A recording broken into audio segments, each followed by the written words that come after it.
नमस्कार। चलिए आज महाभारत के पन्नों से एक ऐसी कहानी जानते हैं जो बहुत ही नाटकीय है, पर जिसके बारे में ज्यादा बात नहीं होती। ये कहानी है बदले की, बेहिसाब ताकत की और आखिर में एक ऐसे दिव्य दखल की जिसने सब कुछ बदल दिया। हाँ, ये सुनने में जितना अजीब और चौंकाने वाला लग रहा है, ये उतना ही सच है। जरा सोचिए, एक ऐसा महायज्ञ जिसकी आग में घी या हवन की सामग्री नहीं बल्कि जिंदा सांपों को खींच खींच कर डाला जा रहा था।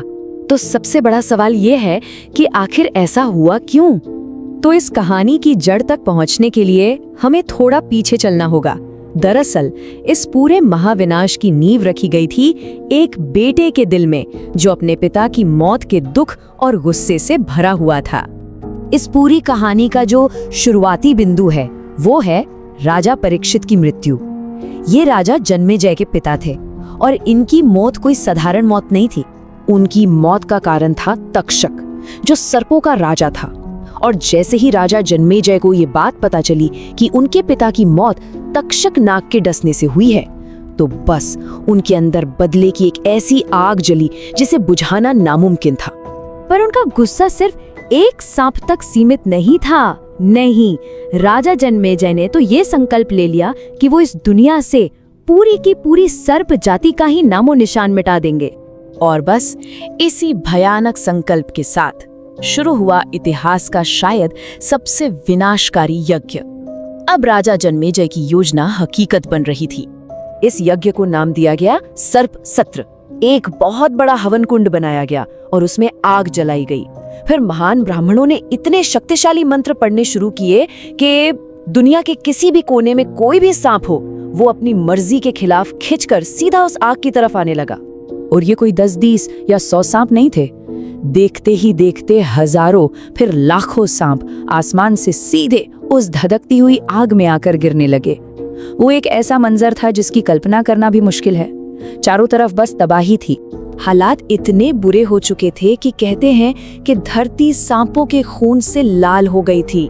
पूरे सर्पलोक में चीख पुकार और हाहाकार मच गया था। हर कोई अपनी जान बचाने के लिए भाग रहा था, छिप रहा था, लेकिन उन मंत्रों की शक्ति के आगे किसी की एक न चली।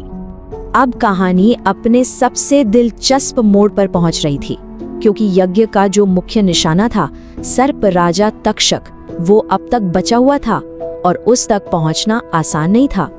तो तक्षक ने क्या किया? वो अपनी जान बचाने के लिए भागा और सीधा पहुंच गया देवराज इंद्र की शरण में। और डर के मारे वो उनके सिंहासन से जाकर लिपट गया। उसे लगा कि देवलोक में अब वो महफूज है।